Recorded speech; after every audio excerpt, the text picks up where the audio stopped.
Bismillah.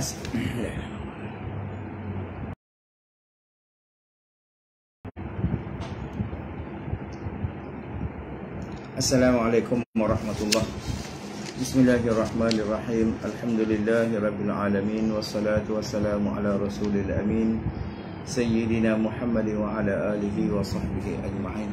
Subhanaka la ilma lana illa ma 'allamtana innaka antal alimul hakim. Wala haula wala quwwata illa billahil aliyyil azim. Amma ba'd.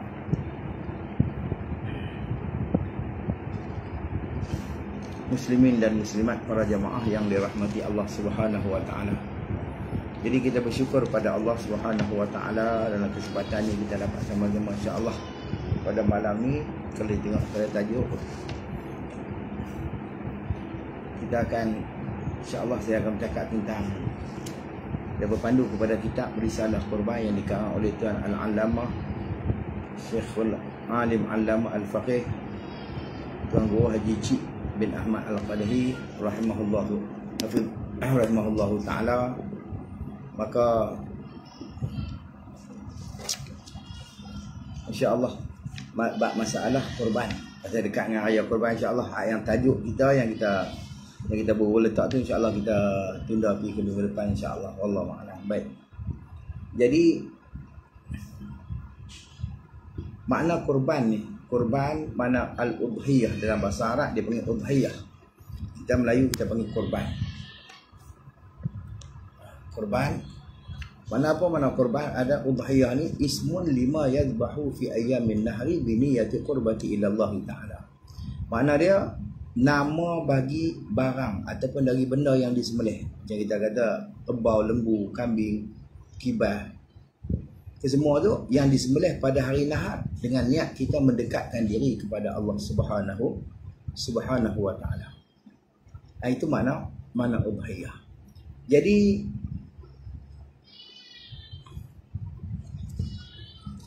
asal pada sebelum daripada ijma' ulama ataupun dalil dia yang mana tu Allah Subhanahu wa taala firman dalam Al-Quran, fasalli li rabbika wanhar.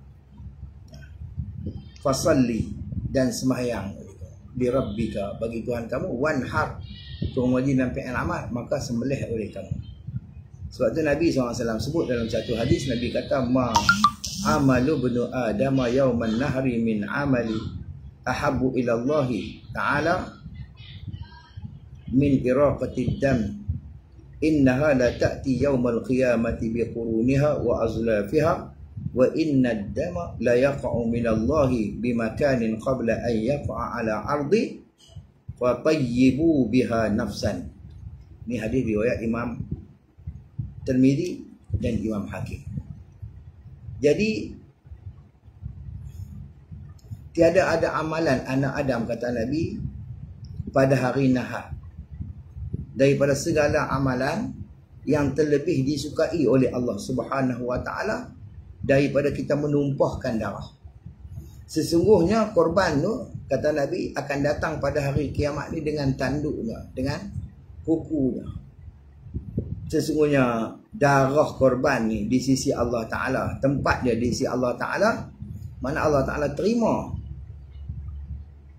yang kata korban kita sebelum daripada gugurnya titisan darah ke bumi, maka akan Allah Ta'ala terima sebelum lagi di menitis darah tu ke bumi. Maka kata Nabi, fatayyibu biha nafsan, maka sukakan diri kamu dengan berkorban. Daripada hadis yang lain Nabi SAW sebut, Nabi kata azimu dhahayakum fa innaha ala sirati matayakum. Besarkan, elokkan, kata Nabi, korban-korban kamu, sesungguhnya dia akan datang pada hari kiamat atas titian sirat sebagai tunggangan bagi kita. Aukamaqal. Jadi korban ni hukum dia sunat muakkad. Sunat muakkad, sunnatun muakkadah. Pada hak kita umat. Pada hak kita, bagi kita umat ni, hukum dia sunat muakkad. Yang merdeka ataupun yang muba'ab, hamba yang muba'ab, lagi mukallaf, lagi rasyid, lagi kuasa ia atas mengerjakan dia. Dan korban ni kata ulama wajib korban ni atas Nabi kita Muhammad sallallahu alaihi wasallam. Ini khususiyah bagi Nabi kita sallallahu alaihi wasallam. Karena sabda Nabi kalau kita tengok Nabi kata umirtu bin nahri wa huwa sunnatul lakum. Ini hadis riwayat Imam Tirmizi. Dan lagi sabda Nabi umirtu disuruh aku ni bin nahri dengan berkorban wa huwa sunnatul lakum, maka korban nahar ni ialah sunat bagi kamu. Dan pada hadis yang lain Nabi kata kutiba alayyan nahru wa laysa biwajibin alaikum. Ini Darul Qutni. Difardukan atas aku ni nahar dan tiada diperwajibkan atas kamu. Jadi maka korban ni kata ulama dia panggil sunat kifayah. Bagi seorang jika berbilang ahli bait, ahli rumah dia sekali pun, maka sunat kifayah. Dengan makna kata kalau rumah tu ada 5, 6, 7 ahli dia, maka seorang buat dia, maka terlepaslah tuntutan muakkad dia tu. Makruh tu. Maksudnya kemakruhan kita meninggalkan korban tu dah terlepas dah. Maksud dia nak abang kata sunat kifayah. Jika tiada berbilang, jika kalau tak berbilang ahli rumah tu ataupun ahli bait tadi ni, maka dihukum sunnatul ain. Maka sunat ain ni. Sunat ain. Jadi apa hukum kita meninggalkan korban? Bagi orang yang mampu, orang yang kuasa, orang yang mampu, maka ulama kata makruh kita meninggalkan korban. Kerana apa? Kerana ikhtilaf ulama pada wajibnya. Kerana ada setengah ulama memperwajibkan kita melakukan korban. Maka kerana inilah korban ini terlebih afdal kata ulama daripada kita sedekah sunat. Misal kita kata kalau hari raya korban ni kita sedekah sunat, dengan kita buat korban, kita sedekah dengan korban itu terlebih afdal daripada kita sedekah sunat. Jadi tuan-tuan, saya nak pandu kepada kita ataupun risalah yang dibuat atau yang dikarang oleh Tuan Guru Haji Cik ni. Kita berpandu kepada sini. Karena kalau kita tengok masalah-masalah dalam kitab atau masalah-masalah korban ni, kadang-kadang orang kita ni dia buat tak sedar, buat tak erti. Tapi hakikat dia kadang-kadang kita nak buat. Sebab itulah bila kita nak buat amalan ni, kita kena berpandu pada ilmu. Sebab tu Nabi SAW sebut al-ilmu imamul amal wal amal tabi'uhu. Ilmu ni kena ikut amal, ilmu ni kena berpandukan ke amal ni kena berpandu kepada ilmu. Al-ilmu imamul amal. Ilmu ni imam kepada amal. Wal amal tabi'uhu, amal kena ikut ilmu. Dalam kitab dia qala musannif rahimahullahu taala. Kata dia masalah. Tiada harus dan tiada sah dibuat korban daripada orang yang hidup dengan tiada lafaz izinnya. Mana dia tak harus, mana haram, lagi tiada sah.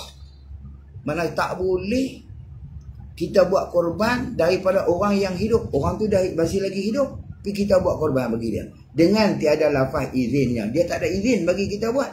Misal kita kata anak duduk di Kuala Lumpur, tak boleh balik Covid. Dia tak boleh balik Covid, kita ni pergi buat korban, kita buat atas nama anak kita.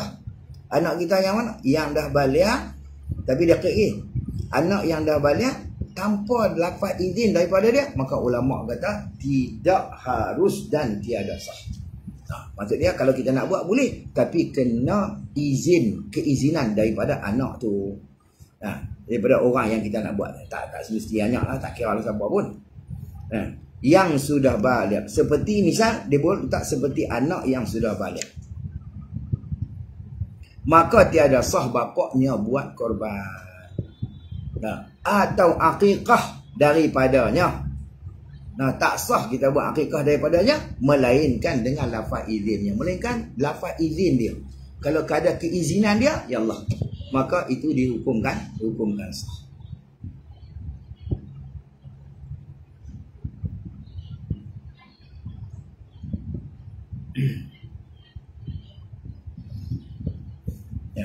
Ini tengok dalam kitab Sabilal Muhtadi, kata tu. Sebab masalah. Ini masalah yang kedua. Kata dia tiada harus lagi tiada sah. Sama ada. Tiada harus mana haram, lagi tiada sah dibuat korban daripada orang yang mati. Nah, kita buat korban daripada orang yang mati. Misal dengan tiada wasiatnya. Tu dia kait tu. Kait pada kata tiada harus dan tiada sah tu dengan tiada wasiat. Makna dia kalaulah dengan wasiat itu sah dan harus, maka diberi pahala.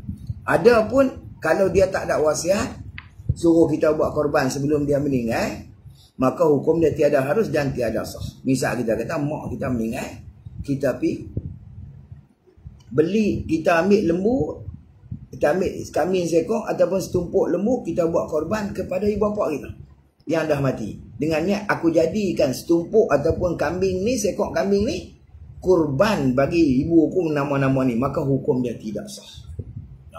Hukum dia tidak sah.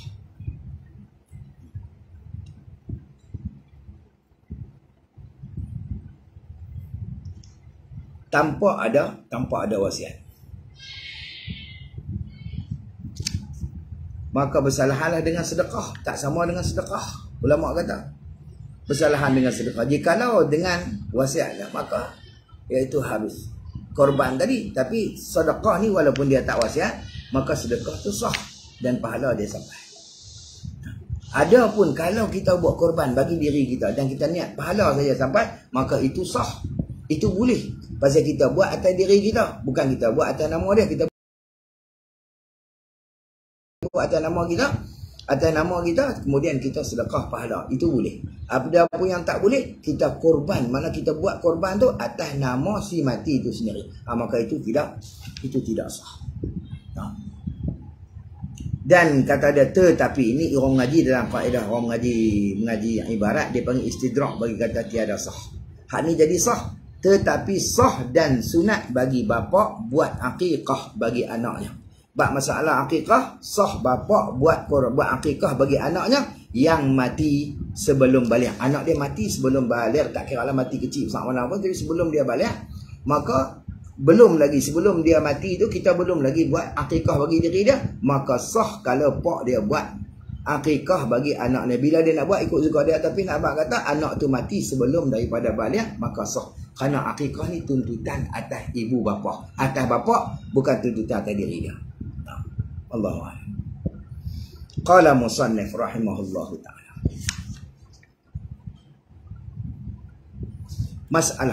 Mas'alatun tersebut di dalam kitab Buryah Al-Murtarsyidin. Ini kitab Arab, banyakkan patuan ulama-ulama Yaman. Apabila bernazar seseorang, apabila seorang tu bernazar, apa dia kata? Seperti itu, misal katanya bagi Allah atasku bahawa aku perbuat korban atau akikah lembu ini. Misalnya dia kata dia dapat satu-satu benda, dapat nikmat apa-apa, tak kira lah lulus periksa ke anak lulus periksa, dia kata maka bagi Allah atas aku perbuat korban dengan lembu ni. Dia kata begitu. Umpamanya, misalnya tak semestinya lembu, kambing ke, kebau ke, tak kira lah apa benda pun, yakni atau barang pada makna nazar. Ni kena faham. Dia nazar ni, kurban ni dua. Satunya korban wajib ni dua. Korban wajib ni dua. Satu wajib sebab nazar, satu lagi pada makna nazar. Ini banyaklah kitab. Dalam kitab Sabila ada. Dalam kitab Matla'ul Badrin ada belakang. Atau dia kata lagu ni,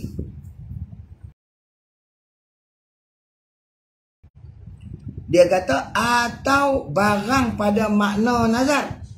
Apa makna nazar? Ini dia panggil ta'yin.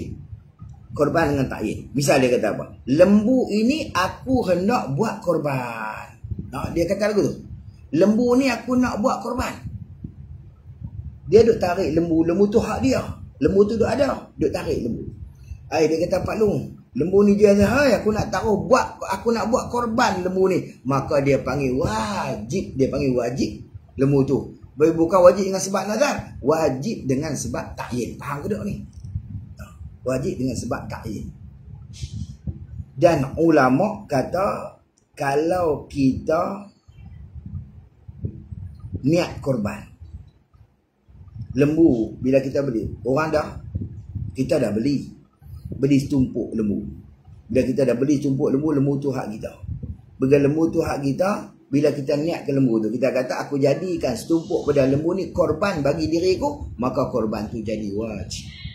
Pasal apa duk kira sangat wajib dengan sunat ni? Nak abang kata korban wajib haram tuan korban makan walaupun sedikit daripada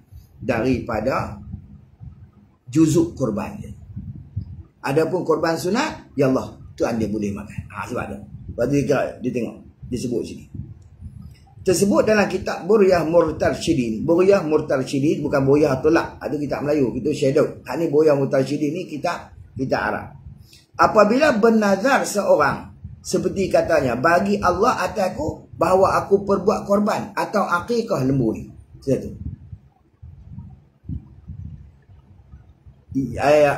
Umpama yang kata dia. Yakni atau barang pada makna nazar. Itu dia panggil ta'yin. Seperti katanya, lembu ini aku hendak buat korban. Dia nak buat korban. Dia kata dalam kitab ni, tiada dikait kata korban yang sunat. Kalau dia kata lembu ni tak apa. Dan akikah yang sunat. Aku jadikan setumpuk pada lembu ni korban sunat bagi diriku. Okey, tak apa. Aku jadikan setumpuk daripada lembu ni akikah sunat bagi anakku. Hak ni sebut akikah sunat. Kalau dia tak sebut sunat, maka ulama kata haram tuan korban makan daging korban dan segala tanggungan dia. Kalau dia termakan, banyak mana yang makan, maka ulama kata wajib ganti. Dia akan ganti ke depan, insya-Allah. Wajib kena ganti. Nak ganti buat macam mana? Kita belilah, kata ulama. Di depan tu dia akan cerita kat kita dalam kitab ni. Kita beli daging mentah yang seumpama yang kita makan. Kalau kita makan sekilo, kita beli sekilo, kita sedekah kepada fakir. Dia masalah kita makan tak banyak tentang. Kerana kena kita tentang kita kena ingat. Bila korban ni jadi korban wajib ataupun akikah tu jadi akikah yang wajib, maka yang pertama wajib kita kena sedekah mentah kesemuanya. Dengan mana kita tuan korban tak boleh langsung makan walaupun sedikit daripada juzuk korban. Dan yang kedua, bila korban tu jadi wajib, maka haram kita dan tak boleh masak. Tak boleh kita masak. Kalau kita masak buat kenduri, maka yang masak buat kenduri itu juga kena ganti. Kerana apa? Kerana korban wajib mesti kita sedekah mentah kesemuanya daripada juzuk korban kita. Tak faham? Kena faham ni. Faham dia tak tuan-tuan? Ni kadang-kadang orang kita ni banyak sangat dia jadi gini. Dia kata, sebab tu bila kita nak wakil lagi ke depan ni, dia akan kata, kita nak wakil kepada penyembelih tu. Nah, Pak Haji, aku wakil kepada Pak Haji menyembelih sembelih, dan saya wakil kepada Pak Haji niat korban yang sunat bagi diri saya 1/7 daripada lembu ni. Kena sebut sunat betul. Kalau tak sebut sunat, maka ulama kata jadi wajib. Dia berbeza. Kerana apa? Kerana perkara ibadat, bila dia ada wajib dengan sunat, kita kena takyinkan, tentukan. Macam sembahyang, kita kata sembahyang fardu. Sembahyang fardu ni, tuan-tuan, dia ada 3. Qasad, ta'arud, ta'yin. Kita tak qasad, aku sembahyang. Ta'arud, lentangkan fardu. Aku sembahyang fardu. Fardu apa? Zuhur. Zuhur ni dia panggil ta'yin, tentukan. Okey. Jadi 3 ni kita buang 1. Kita buang hak ta'arud. Sahaja aku sembahyang zuhur. Aku sembahyang subuh. Sahaja aku sembahyang asar. Aku sembahyang maghrib. Aku sembahyang isyak. Kita tak sebut fardu, automatik jadi sunat. Faham ke tak? Kerana dalam kita kaedah kita ni, dia kena ada 3. Qasad, ta'arud, ta'yin. Qasad, ta'arud, ta'yin. Qasad aku sembahyang, ta'arud fardu, ta'yin tentukan waktu ni. Aku sembahyang fardu zuhur. Aku sembahyang fardu subuh. Ulama kata kita buang fardu. Saja aku sembahyang subuh, automatik dia akan jadi sembahyang tu sembahyang sunat. Nampak? Pasal apa? Wajib kita kena ta'yin lagu ni. Kerana ulama kata kerana sembahyang ni ada fardu dan ada sunat. Adapun beralih kita kepada masalah kurban ni, kurban ni dia ada jadi wajib, dia jadi sunat. Karena dengan ada yang sebab jadi bila yang dia boleh jadi wajib sunat macam ni, maka kita kena lentangkan. Aku jadikan tumpuk pada lembu ni ataupun aku jadikan kambing ni, seekor lah kambing.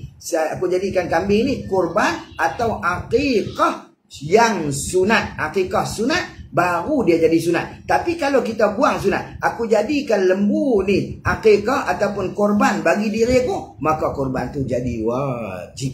Maka haram tuan korban makan dan segala orang yang di bawah tanggungan dia makan. Haram dia makan. Qala musannif rahimahullahu ta'ala. Tapi sikit kita kan.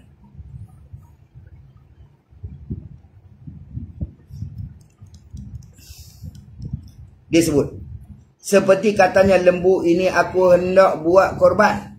Tiada diqaid kata korban yang sunat. Dan tiada diqaid kata akikah yang sunat.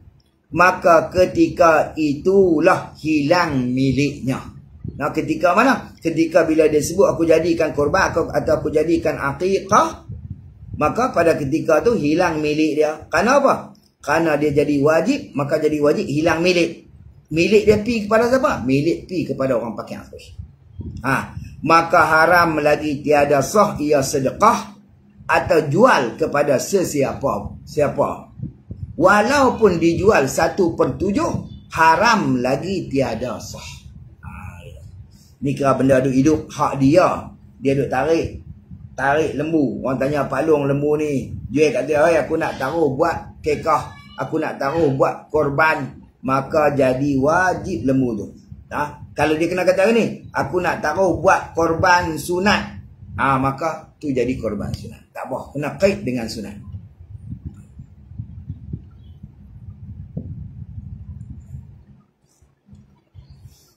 Tiada sah, hanya wajib ia sembelihnya apabila masuk waktunya. Dan cukup umurnya, bila cukup umur wajib dia kena sembelih lembu tu.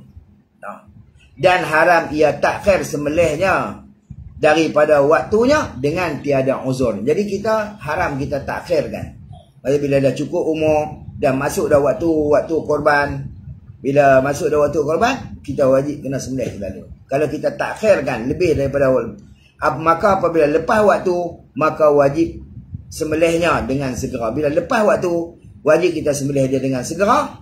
Haram dia menanti tahun depan. Jangan kata kita sembelih tahun depan pula lah, bagi raya haji tahun depan pula, maka hukum dia haram. Tak boleh. Kita kena sembelih walaupun selepas pada waktu dengan segera.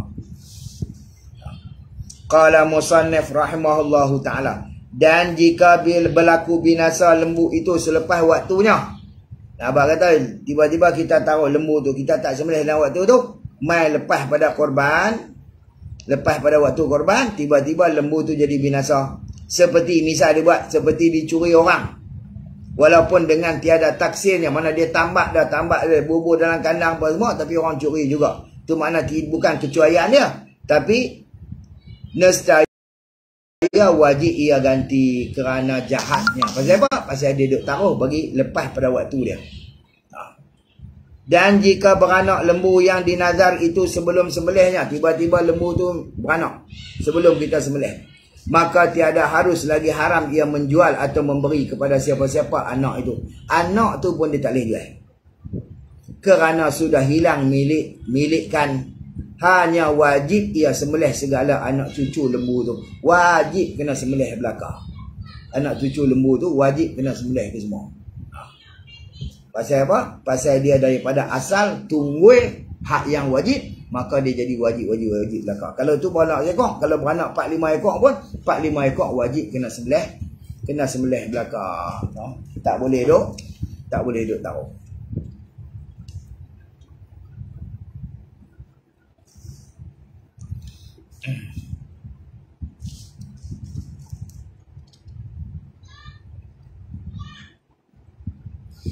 Di dalam kitab Arab ni tentang kita bahas sikit lah. Dia kata tiada wajib korban ini melainkan dengan nazar. Misal kita kata lillahi alayya an udhiya bihadhihi. Dia kata lillahi, bagi Allah Ta'ala atas aku. Tu orang wajib alayya tu khabar muqaddam, an udhiya jadi mubtada muakhar. Baik. lillahi alayya an udhiya bihadhihi, bagi Allah Ta'ala atas aku bahawa aku buat korban dengan ini. Ini tu kena pada lembu ataupun pada kena kambing. Artinya kerana Allah Ta'ala wajib atas aku berbuat korban dengan kambing ini, umpamanya lah. Satu, tu wajib kerana nazar. Yang kedua kata dia, wajib juga dia kata dengan ta'yin, yakni dengan sebab ta'yin. Orang wajib dengan sababiah, dengan sebab ta'yin. Wajib korban tu jadi wajib dengan sebab kita ta'yin. Ta'yinkan benda, ta'yinkan lembu. Misal seperti katanya hadhihi udhiyatun, ini udhiyah aku, ini korban. Mana aku jadikan lembu ni korban bagi diriku. Kita sebut korban bagi diri aku, maka korban tu jadi wajib. Nah. Atau dikatanya ja'altuha udhiyatan. Kita kata begitu. Artinya aku jadikan dia akan kambing ni korban. Maka dengan lafaz yang tersebut itu jadilah korban itu dengan umpama kambing itu wajib. Nah, jadi wajib pasal apa? Kerana hilang miliknya daripadanya dengan nazar dan dengan ta'yin ni. Ni kena cari tuan-tuan rujuk dalam kitab Sabilal Muhtadin. Tuan-tuan tengok sana 224. Wajib atasnya menyembelih dan tiada harus baginya mentasarufkan dengan umpama dia jual ataupun dia gantikan dengan yang lain. Dan jikalau dengan yang terlebih baik daripadanya sekalipun, bila dia ta'yin lembu tu, dia ta'yin kambing tu, maka dia wajib dia kena sembelih kambing tu, wajib dia kena sembelih lembu tu. Tak boleh dia tukar kepada benda-benda yang lain. Sebab tu tuan-tuan, maka kita kena pati, kita kena bagi melok. Nampak kata bila kita ni, tuan-tuan kena ingat, bila kita nak wakil pada seseorang, Pak Haji, aku wakil kepada engkau sembelih serta engkau niat korban yang sunat. Sebut sunat bagi diriku. Kalau kita pendekkan, mana dah kita tak sebut sunat, hanya kita sebut korban dan tolong engkau niat korban bagi diriku, maka korban tu jadi wajib. Bukan tak sah, korban wajib ni sah tuan-tuan, tapi nak cerita dia haram kita makan dan tanggungan kita makan dan haram kita masak. Hak mana yang masak? Tuan-tuan bayangkan tengok, kita dah buat akikah kepada anak kita. Kita ambil kambing seekor, ada yang ambil berdua ekor, pergi duk jadi, kita niat, kita kata Pak Haji tolong sembelih kambing ni bagi jadikan akikah bagi anak aku ni. Sampai 2 ekor. Kalau anak laki-laki kadang-kadang dia buat sampai 2 ekor. Ya, jadikan kambing ni akikah bagi anakku. Bila disebut jadi akikah, dia tak kait dengan sunat. Jadikan akikah bagi anakku nama sebulan-sebulan ni, maka kambing tu jadi wajib, haram dia makan, haram tanggungan dia makan, haram dia masak. Kerana akikah wajib dan korban wajib, haram kita makan dan haram kita masak, wajib sedekah sekaliannya dan wajib sedekah mentah. Tak boleh sedekah hak masak.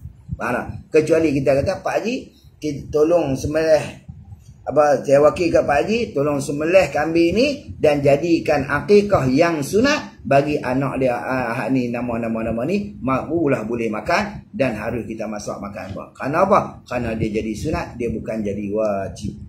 Wallahu a'lam. Jadi ala kulli halnya, cara elok tuan-tuan. Kadang-kadang kita berasa kita buat amalan tu banyak, tapi kadang-kadang amalan tu amalan tu tak menepati apa yang dikehendaki oleh syarak, maka amalan tu jadi sia-sia. Nak kata kalau sia-sia tak ni tak apa, tapi bila amalan ni bila dia tak sah, maka hukum dia haram. Jadi kita kena cara elok, kita kena ni elok. Sebab tu kalau amalan sunat, kalau kita tak mau buat, tak ada masalah, kita tak buat, biar tak ada pahala, cuma tak ada pahala. Tapi bila kita buat dia, kita kena jaga. Macam kita sembahyang sunat, kalau kita tak mau buat, tak apa, tak ada dosa. Cuma kalau dah buat dapat pahala lah, dosa tak ada. Tapi bila kita dah masuk buat sembahyang sunat tu, maka kita kena jaga bagi betul, bagi sempurna sembahyang. Kalau kita dah buat alai-balai sembahyang tu tak kena, maka hukum dia haram. Ni kita takut. Kadang-kadang ala kulihannya kita bahasa banyak amalan kita, tapi amalan kita tak menepati syarak, maka dihukumkan hukum haram. Sebab tu yang lalu kita baca hadis yang pertama tadi, hadis yang awal tadi, Nabi kata al-ilmu imamul amal. Ilmu imam kepada amal, wal amal tabi'uhu, amal kena ikut ilmu. Ikut pada apa? Ulama hadis mentafsirkan hadis ini, dia kata fi sihhati wal butlan, pada sah dan batalnya satu-satu amalan kita kena ukur dengan ilmu, bukan kita ukur dengan temperature. Nah, itu ukur COVID. Nah, wallahu alam. Dan insya-Allah kita sambung semula insya-Allah minggu depan, insya-Allah kita sambung banyak lagi masalah ni tuan-tuan. InsyaAllah dalam kitab ni insyaAllah wallahu ta'ala ala wa alam. Jadi siapa yang nak kata apa? InsyaAllah boleh. Allah alam.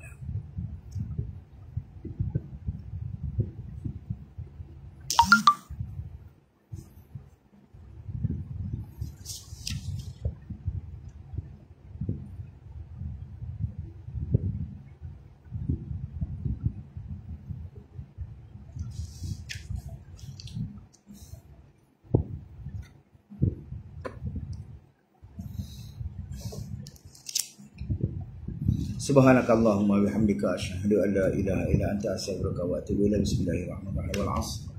Innal insana illa alladhina amanu wa salihati. Bismillahirrahmanirrahim. Alhamdulillahirabbil alamin wassalatu wassalamu ala rasulil amin sayyidina Muhammad wa ala alihi washabbihi ajma'in. Allahumma waffiqna lima tuhibbu wa tardahu min al-qawli wal 'amali fi ta'atika ya arhamar rahimin. Rabbana atina fid dunya hasanatan wa fil akhirati hasanatan wa qina adzabannar. Wa sallallahu wasallam ala walhamdulillahi rabbil alamin. Aqulu qali hadza wa astaghfirullahal azim li wa lakum. Wassalamu alaikum warahmatullahi